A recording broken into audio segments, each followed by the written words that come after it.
Salam excellent.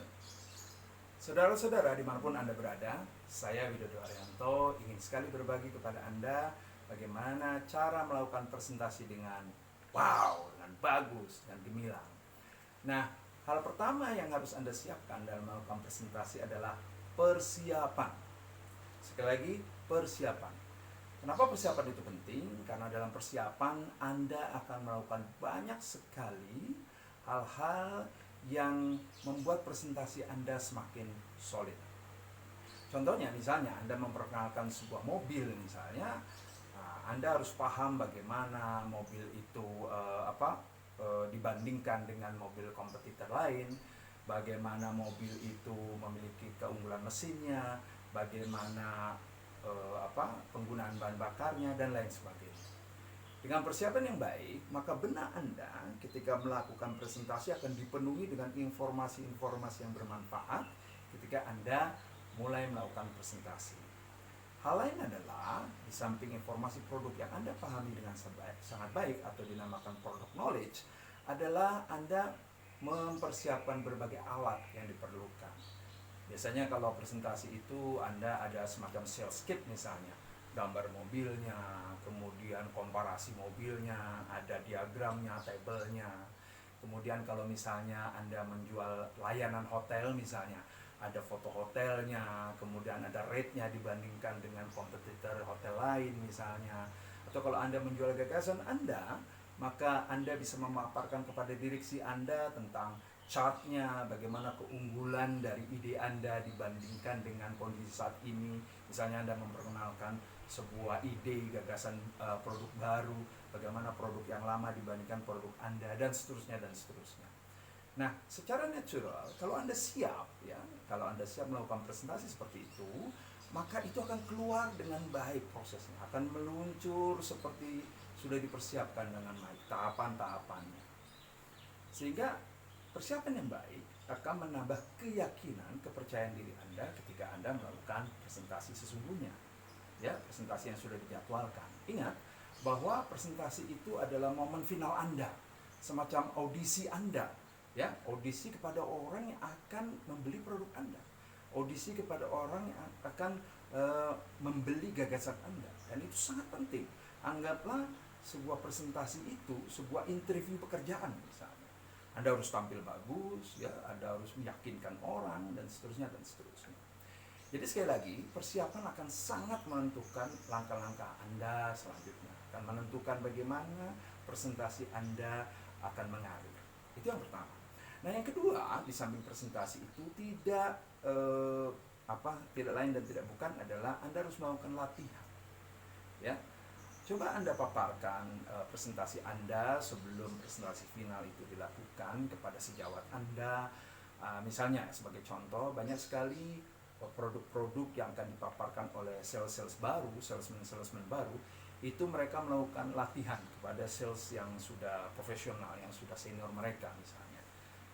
Dengan cara demikian, maka sales profesional yang lebih senior itu akan bisa memberikan semacam masukan, akan memberikan semacam arahan apa yang perlu digali, apa yang perlu ditambahkan, sehingga persiapan dan latihan ini akan membekali Anda dengan semakin tinggi lagi kepercayaan diri Anda, akan mendongkrak kepercayaan diri Anda.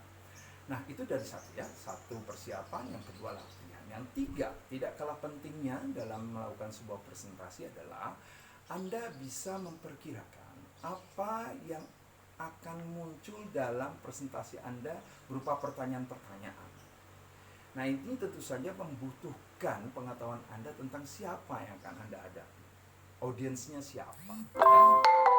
Misalnya audiensnya adalah para pembeli yang sudah sering Anda jumpai, atau audiensnya adalah para orang-orang terpelajar yang sangat membutuhkan informasi yang sangat detail, angka-angka, fakta-fakta.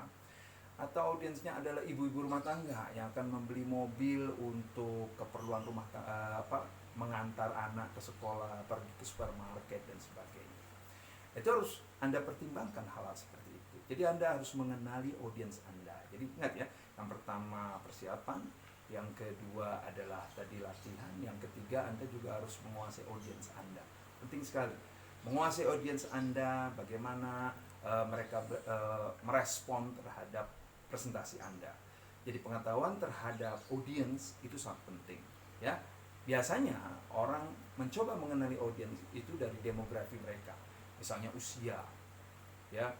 Kalau usia itu di atas 40 tahun, kira-kira nanti penyampaiannya seperti apa, bahasanya seperti apa, ya. Di bawah 40 tahun, ya, mendekati 30 tahun misalnya, seperti apa kebutuhan-kebutuhan mereka dan sebagainya. Tentu Anda memperkenalkan produk pada keluarga baru dengan keluarga yang sudah lama, tentu akan berbeda. Keluarga yang baru menikah dengan keluarga yang sudah punya 3-4 orang anak, kebutuhan mobilnya berbeda, kebutuhan wisatanya juga berbeda. Misalnya hotelnya yang diinginkan hotel keluarga, sementara kalau yang baru menikah mungkin yang dibutuhkan adalah hotel yang privacy dan nice sebagai honeymoon misalnya. Nah, hal-hal itu harus Anda pertimbangkan dengan baik, ya. Jadi Anda harus mengenali audiens Anda. Bahkan kalau perlu Anda harus mengenali bahasa mereka. Demografi, ya. Tadi ada misalnya usia, kemudian pendapatan, bahasa. Kenapa bahasa penting? Karena dalam pendekatan presentasi itu dibutuhkan semacam small talk, ya, semacam basa-basi kecil sehingga orang tertarik kepada apa yang ingin Anda sampaikan.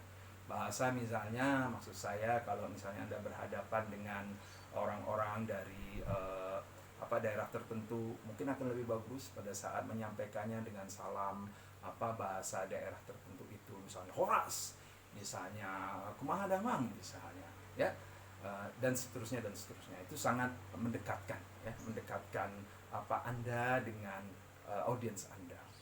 Jadi sekali lagi, 3 hal penting yang dalam video ini saya sampaikan, yaitu persiapan, yang kedua latihan, dan yang ketiga Anda harus mengenali audiens Anda terlebih dahulu. Sehingga ini menjadi sebuah proses yang berulang, ya. Ketika Anda mengenali audiens Anda, nanti pada saat persiapan mungkin ada tambahan-tambahan informasi baru. Ketika Anda sudah mengenali audiens Anda, mungkin nanti dalam latihan-latihannya Anda tambahkan hal-hal yang terkait dengan audiens Anda, dan begitu seterusnya. Mungkin sementara itu dulu yang bisa saya sampaikan, 3 hal, yaitu yang pertama persiapan, yang kedua latihan, dan yang ketiga Anda selayaknya mengenali audiens Anda. Saya doakan Anda selalu sehat dan makin sukses. Salam excellent.